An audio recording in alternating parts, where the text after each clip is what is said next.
el testimonio del obispo Adilson no tendría tanto valor si no fuera por los testigos que pasaron, que vivieron los momentos, que estuvieron allí con él, que vimos la situación por la que él pasó, y también los médicos, porque nosotros, algunos pueden decir que somos sospechosos al hablar. Así que quienes van a hablar primero sobre lo que le sucedió al obispo Adilson son los médicos que lo trataron. En la madrugada, para quien no lo sepa, en la madrugada de del penúltimo martes, 10 de junio, para el miércoles 11, el obispo Adilson tuvo esta experiencia. Y entonces, vamos a escuchar primero a los médicos y después a él y a los testigos que estaban allí. Vamos a acompañar el relato de los médicos, por favor. Yo soy graduado en medicina de emergencia, por eso trato mucho con pacientes graves. Y ahora el día 10 de junio, en la madrugada del día 11 de junio, un miércoles, yo estaba de guardia donde trabajo, en la UPA Villa María, y alrededor de la medianoche, medianoche y media, fue cuando nosotros nos encontramos con varias personas llevando a este paciente, a este señor, a la sala. Y cuando tuvimos el primer contacto, todo paciente que llega grave a la sala de emergencias, lo primero que tenemos que hacer es comprobar si todavía tiene pulso, si el corazón sigue latiendo, el paciente llega inconsciente y así fue como él llegó. Llegó en estado muy grave, llegó bastante morado, cianótico, esa es la palabra que usamos, y de inmediato ya revisamos el pulso. Y cuando revisamos el pulso, vimos que no tenía pulso, es decir, el corazón no estaba latiendo. En ese momento diagnosticamos que se trataba de una parada cardiorrespiratoria, lo que llamamos PCR, y enseguida tomamos la primera medida, que sería que aplicar el desfibrilador al paciente, ¿verdad? Le aplicamos el desfibrilador, realizamos los masajes y las maniobras necesarias. Esta RCP, es decir, esta reanimación cardiopulmonar, duró aproximadamente 8 minutos. 8 minutos de paro asistido en los que realizamos las maniobras para intentar que ese corazón volviera a latir, que volviera a mostrar signos de vida. Y después de esos 8 minutos, su corazón volvió a latir y volvió a mostrar signos de vida. Solo para dar un detalle, incluso haciendo la reanimación de la mejor manera posible, aplicando el desfibrilador en el momento correcto, solo el 30% de todo lo que hacemos equivale a nuestro flujo sanguíneo normal. Así que la reanimación en sí todavía está muy por debajo de lo que sería el corazón latiendo normalmente. ¿Se entiende eso? Entonces el cerebro, por regla general, aguanta, digamos, entre 2 y 13 minutos esa hipoxia, es decir, ese corazón que no está enviando sangre, o sea, que no está enviando nutrientes ni oxígeno. Ese sería el tiempo de supervivencia. A partir de ese momento, las neuronas empiezan a morir y con cada minuto que pasa, la situación empeora aún más. Se vuelve todavía más difícil que ese cerebro vuelva a funcionar. Entonces, este paciente va a evolucionar no hay una lesión específica, ¿de acuerdo? Pero puede evolucionar con una serie de lesiones. Desde quedar o volverse, como decimos entre comillas, en estado vegetativo. ¿Cómo así? Es un paciente que queda encamado, totalmente dependiente, a veces necesita usar traqueostomía, evoluciona con mioclonías, que son convulsiones, ¿de acuerdo? Son pacientes que presentan un deterioro cognitivo, evolucionan con dolor crónico, una serie de complicaciones. Además de que después de 15 minutos, el riesgo es que incluso aplicando todo lo que hicimos de RCP, descargas, masaje, adrenalina, la persona no vuelva a la vida. Soy la doctora Roberta Casolini, soy médica cardióloga aquí en el Hospital Moría. Cuando hablamos de muerte súbita, estamos hablando de un paro cardiorrespiratorio, es decir, por algún motivo, en el caso del señor Adilson, fue un paro cardíaco provocado por un infarto. Fue de causa cardíaca, por algún motivo la sangre deja de circular hacia el resto del cuerpo. Y entonces algunas secuelas derivadas de esa falta de oxigenación, de esa falta de circulación, son esperadas. Ese era nuestro gran temor, en realidad, que él quedara en un estado de supervivencia, de respirar con ayuda de aparatos, alimentarse por medio de una sonda, no comprender lo que estaba sucediendo, no tener entendimiento, no tener más conciencia. Nosotros, mientras él estuvo durante 2 días en coma inducido, nuestra preocupación fue una protección neurológica para ver cómo iba a evolucionar. Entonces, la expectativa era que alguna secuela sucedería, y él fue extubado al segundo día. En ese mismo día ya estaba conversando, ya estaba hablando, orientado. Aproximadamente el 10% de las personas que sufren un evento similar al que le ocurrió al señor Adilson sobreviven. Mi nombre es Guilherme Saint-Girard. Soy médico cardiólogo e intervencionista y trabajo en el Hospital Moriah. Fui llamado por el equipo de cardiología del hospital porque había un paciente, el señor Adilson, que había sufrido un paro cardíaco durante un partido de fútbol y me solicitaron realizar el cateterismo, ya que la sospecha era que había tenido ese paro cardíaco debido a un infarto agudo de miocardio. Lo recibimos en la sala de hemodinámica en el centro quirúrgico, en estado grave, intubado, sedado, usando algunos medicamentos para mantener la presión arterial para evitar arritmias y en un estado grave de un paciente con un cuadro agudo de infarto. Entonces, se realizó este procedimiento en carácter de emergencia. A pesar de la gravedad de su estado clínico, no había otra posibilidad de tratamiento. Entonces, fue derivado al sector de hemodinámica y realizamos el cateterismo. Y logramos detectar que había una arteria totalmente ocluida u obstruida al 100%, y esa arteria fue la responsable del evento agudo, del infarto agudo de miocardio. Pero además de esa arteria, él también tenía otra arteria con una obstrucción muy importante, con una obstrucción del 90%. Entonces, se realizó una angioplastia, que es el tratamiento de estas arterias, y con el implante de los stents coronarios logramos desobstruir esos dos puntos. Fueron 3 stents, 2 stents en la arteria principal del corazón, en la que había un 90% de obstrucción, y luego colocamos ese tercer stent en la arteria que estaba completamente obstruida. Y durante el procedimiento de la angioplastia, él tuvo otra, no fue un paro cardíaco, pero tuvo otra arritmia durante la angioplastia y tuvimos que hacer una cardioversión eléctrica, que es dar una descarga al corazón para restablecer su ritmo normal. Entonces él tuvo varios eventos así, no favorables, desde el inicio de su cuadro jugando al fútbol hasta su salida de la angioplastia. Entonces el caso de él no es un caso común. Yo lo considero como un verdadero milagro. Entonces, lo que le pasó a él no está en los libros, no está en la explicación, no está en la medicina, y nosotros estudiamos, tenemos nuestra experiencia diaria, pero realmente hay situaciones que no tienen explicación y tenemos que atribuir eso a un ser mayor, a un ser superior que se encarga de todas las cosas. Entonces, lo que le pasó a él, realmente, yo creo particularmente que no fue solo un dedito, fue toda la mano de Dios ahí con él. Realmente hay algunas cosas que no puedes explicar, solamente no puedes. Es como dije, pues te miras a este paciente que tenía todo para que todo saliera mal. Sinceramente, en mi experiencia, yo ya llevo 20 años ya de graduado, de práctica de cardiología, y nunca me encontré con un caso así, con ese tiempo de reanimación y el estado final de él. Adilson.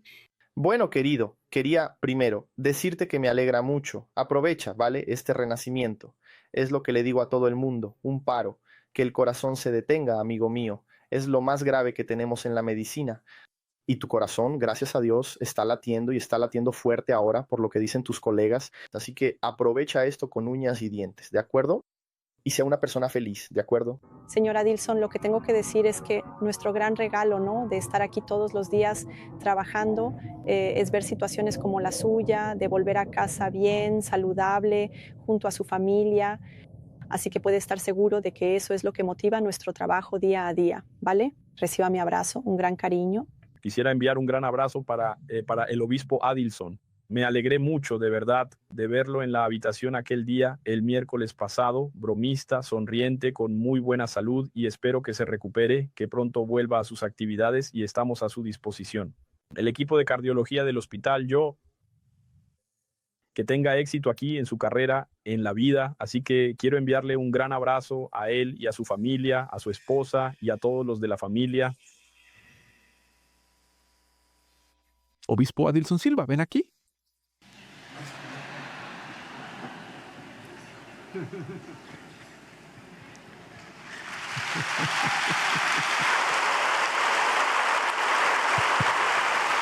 Buenos días.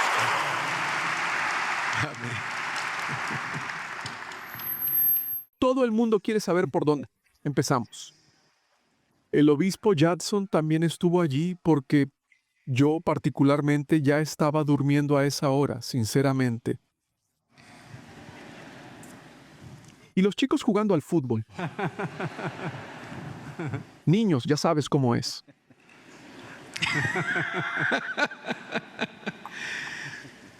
Pero fue exactamente. Eran las 12:05, 12:04, más o menos cuando él se cayó en el campo de fútbol.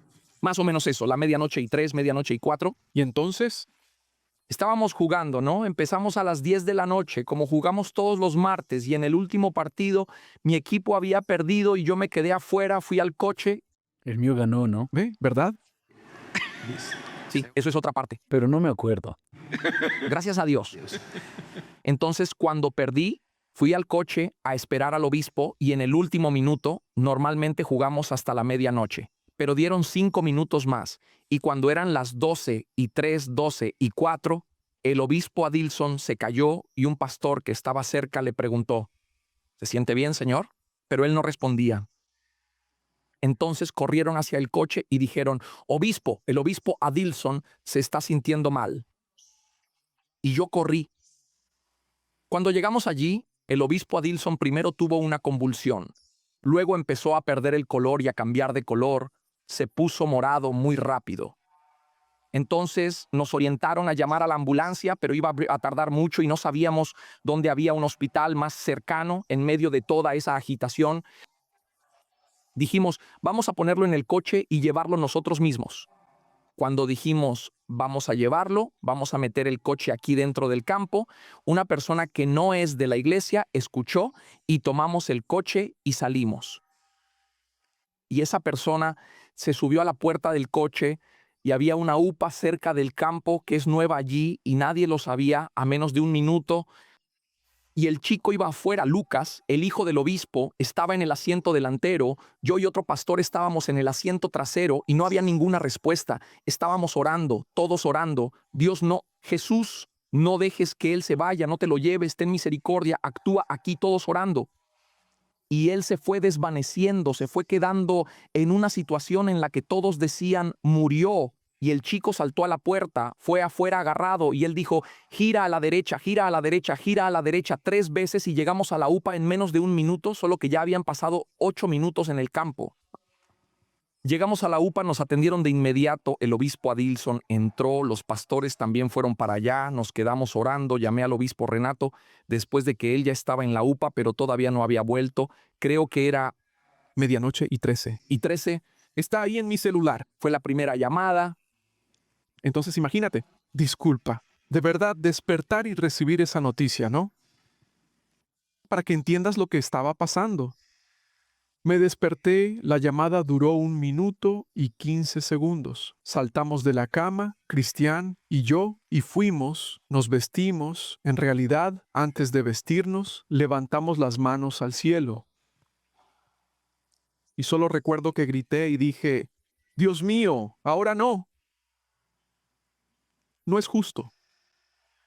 Tenemos tan pocos siervos, tan pocos pastores. Y el Señor va a llevarse a un pastor, a un siervo del Señor, que es como un brazo derecho, una pierna, es un... Todos los pastores tienen valor, no hay duda, pero con algunos contamos más que a otros. Así es. Entonces, solo recuerdo que grité y dije, Dios mío, ahora no. Esto no es justo.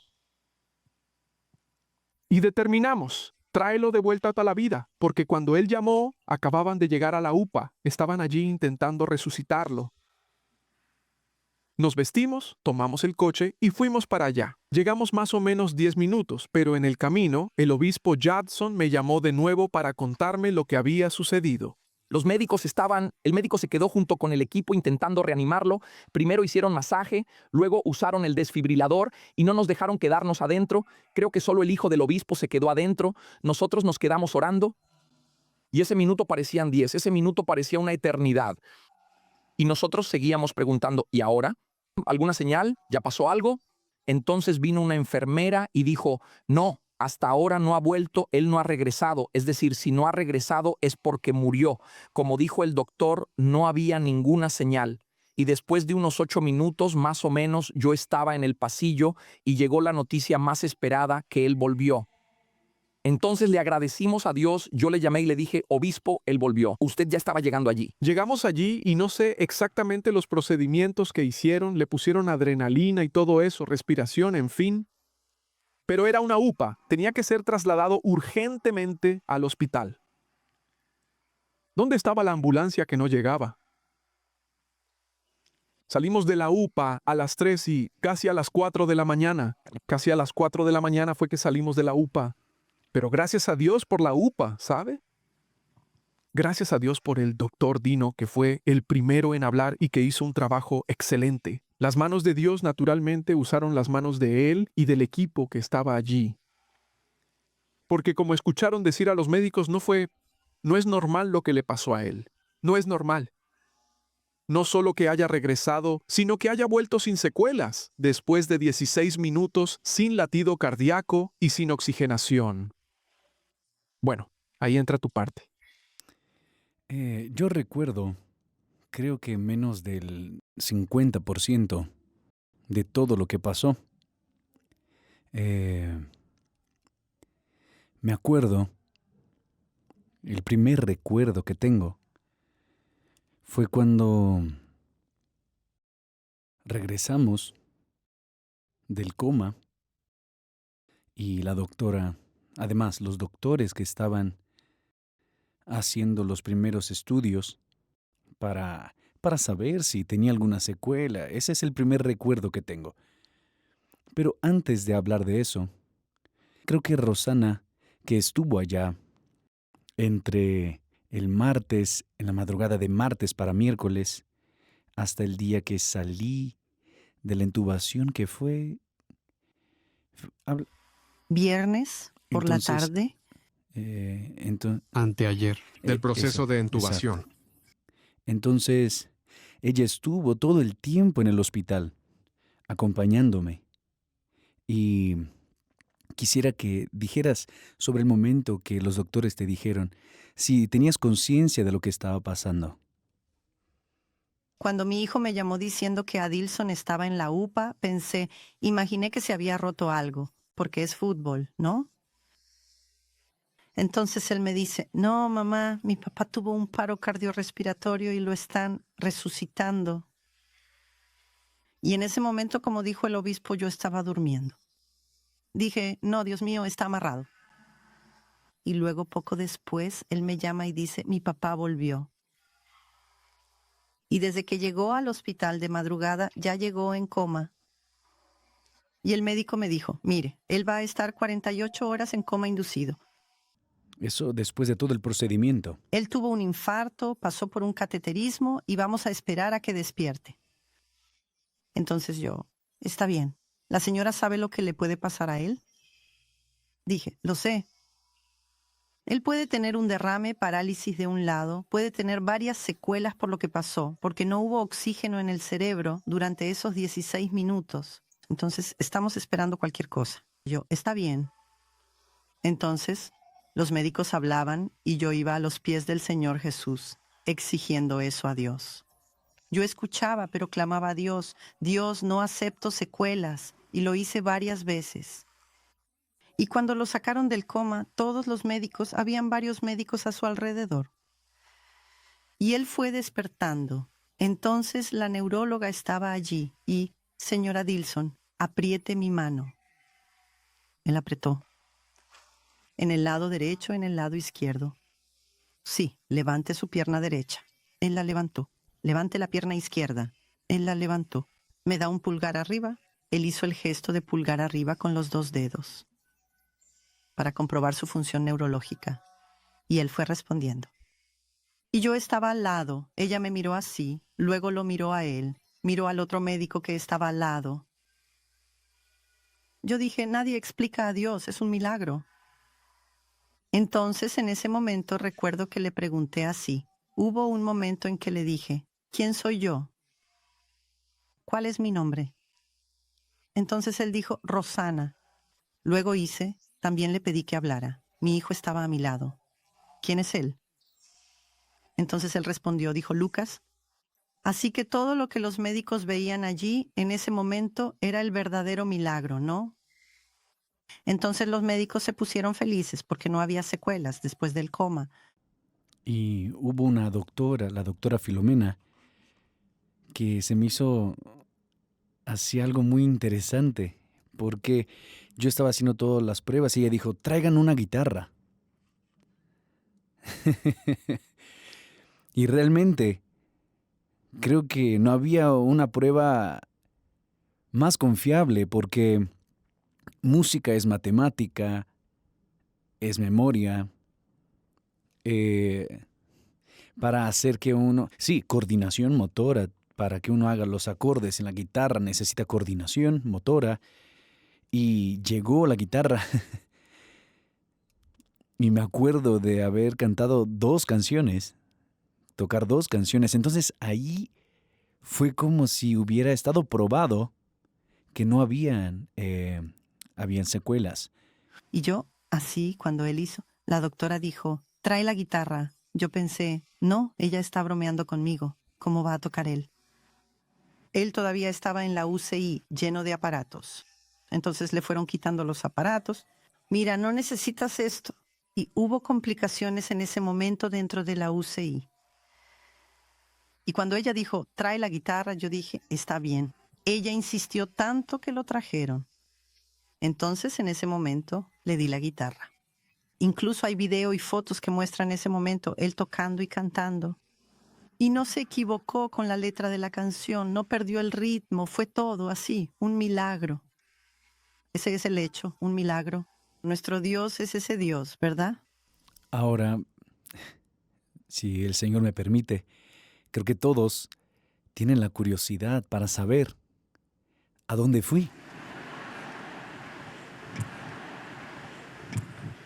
¿Qué vi? ¿Y qué escuché en esos 16 minutos que estuve muerto? Y les voy a decir que no vi nada. Nada. Y si vi, no me acuerdo. Porque si yo no tengo recuerdos ni del fútbol y de cosas que acontecieron después, imagínense de lo que aconteció. Bueno, si vi, no me acuerdo. Si alguien esperaba, sé que hay personas que tienen luego experiencias y cuentan que vieron ángeles, demonios, el cielo. No lo vi. Pero lo que quisiera decirles, hasta voy a sacar una hojita porque vienen unos pasajes bíblicos que están aquí. Porque quería decirles lo siguiente, lo que vi. Eso es lo que vi. Pero no vi mientras estuve en coma. Yo vi o reflexioné cuando regresé del coma. Además, cuando tuve conciencia, porque cuando regresé del coma hay muchas cosas que todavía no recuerdo. Sé porque me cuentan. Pero días antes de que todo sucediera, Rosana y yo firmamos un propósito de oración. Estábamos todos los días, porque ella lee la Biblia y yo leo la Biblia, pero hicimos un propósito de leer la Biblia juntos. Ella y yo leíamos las mismas cosas y orábamos. Días antes empezamos ese propósito.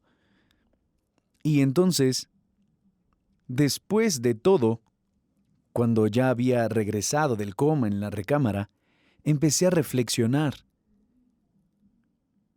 Y el Espíritu Santo me mostró esta palabra, Santiago capítulo 4, versículo 14, que dice así: Sin embargo, no sabéis cómo será vuestra vida mañana. Solo sois un vapor que aparece por un poco de tiempo y luego se desvanece. Yo nunca viví tanto esto, porque yo no sabía lo que pasaría aquel martes. Yo no tenía problemas cardíacos. Bueno, que yo supiera, no tenía que supiera. Yo tengo una alimentación reglada, hago ejercicios físicos, no solo el fútbol los martes, no tomo refresco, o sea... Y cuando uno hace todo eso, uno piensa, no, estoy cuidando de mí. ¿Dónde me iba a imaginar que el martes pasaría lo que pasó? Entonces, nosotros vemos en este pasaje de Santiago la insignificancia de la vida humana. Insignificancia en el sentido perdón, no es insignificancia, fragilidad. La fragilidad de la vida humana. Nosotros somos como el vapor. Nuestra vida es como un vapor que aparece por un poco de tiempo y se fue. ¿Y de qué sirve esto para usted? Para mí sirvió y sirve para usted. Si aconteciera con usted hoy, ¿y qué pasaría? Porque Dios quiso que regresara. Yo no vi puerta dorada, no vi ángeles, pero estoy seguro, absolutamente seguro, de que si no hubiera regresado, yo estaría con Dios. No por mi justicia. Sin embargo, buscamos andar en justicia todos los días practicando la palabra. Pero porque antes de la muerte, yo acepté la salvación que Jesús me ofreció. La pregunta es, ¿usted ya aceptó? ¿O usted es aquella persona que, por ejemplo, está aquí y dice, bueno, mañana me bautizo, después abandono la amante, después voy a dejar los vicios, no, en un momento me entrego, no, llegará el momento en que me voy a arreglar, Dios todavía me arreglaré? ¿Será que habrá tiempo? Usted no sabe.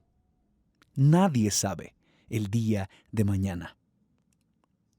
Y si usted está postergando, dejando para después, entregarle su vida al Señor Jesús, bautizarse, convertirse. No es bautizarse para volverse un religioso. El bautismo, cuando nosotros nos bautizamos, estamos diciéndole a Dios lo siguiente: yo reconozco que solo no puedo.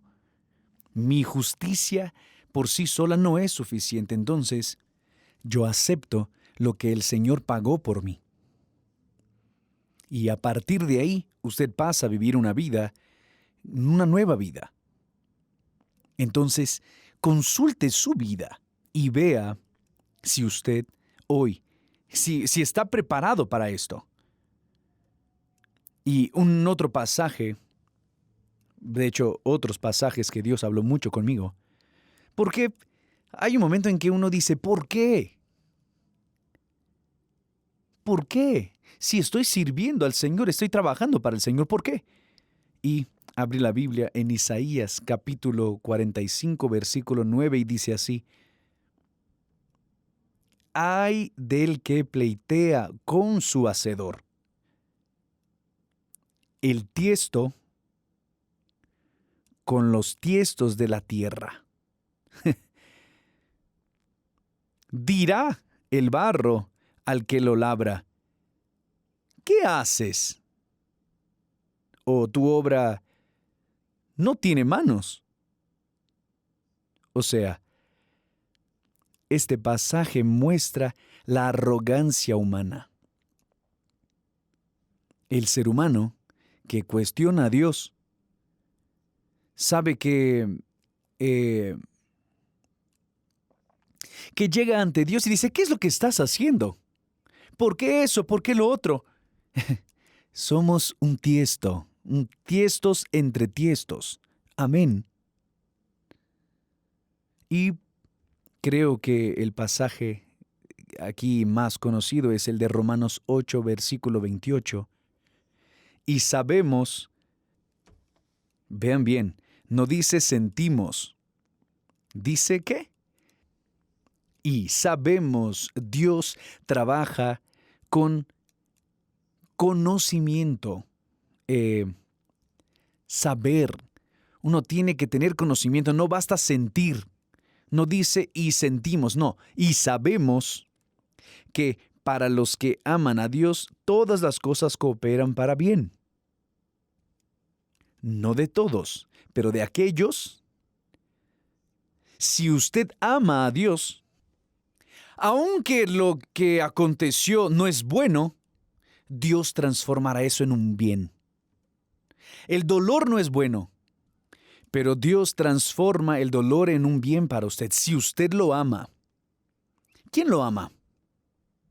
Todo el mundo. ¡Qué maravilla! Pero Jesús dijo que aquel que lo ama obedece los mandamientos. De nada sirve levantar la mano y decir que por sentimiento, si usted no ha usado la cabeza, no ha caminado en la presencia de Dios. Entonces sabemos que para los que aman a Dios, todas las cosas cooperan para bien, para los que son llamados conforme a su propósito. Amén. Entonces, me gustaría, antes de pasarle el micrófono al obispo, le había pedido el hacer una oración por usted. Usted puede bautizarse en las aguas hoy, no hay excusa. No vine preparado. Los obreros ven la manera, los levitas se arreglan.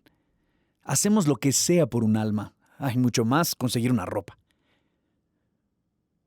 Y si hoy un alma, una única alma, es alcanzada por lo que está aconteciendo aquí, ya valió la pena. Amén. Porque si no es para servir a Dios, tampoco habría motivo al haber regresado. Póngase de pie, por favor.